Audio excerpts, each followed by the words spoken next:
SQL injection is one of the top 3 most common web app risks, and it's probably in part because of how simple it is to perform. So who's most vulnerable?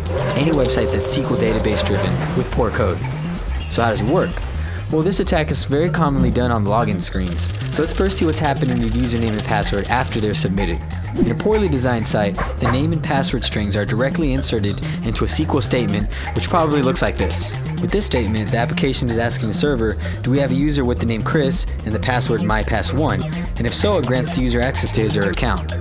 So the first thing an attacker will do is find out if the site is using a SQL database by entering a single quote into the username field I'm submitting.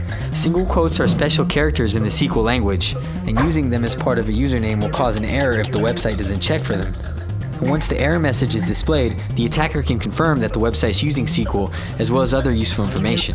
And now the real injection begins. The attacker can enter the following command logic, which will render the following command. The command will force the selection of a valid username because the evaluation of 1 equals 1 is always true. Now most of the time the server will log in the attacker with the credentials of the first user in the table. The range of command manipulations is vast, from record retrieval to complete table deletion, so you can imagine how damaging this exploit can be to a website.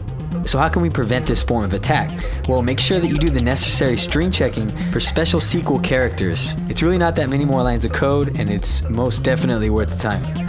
There's also automated software available that can check your entire web application for injection as well as other vulnerabilities. So you should check it out. It's called Rational App Scan and it's really awesome software. That's it for now. I hope you learned something.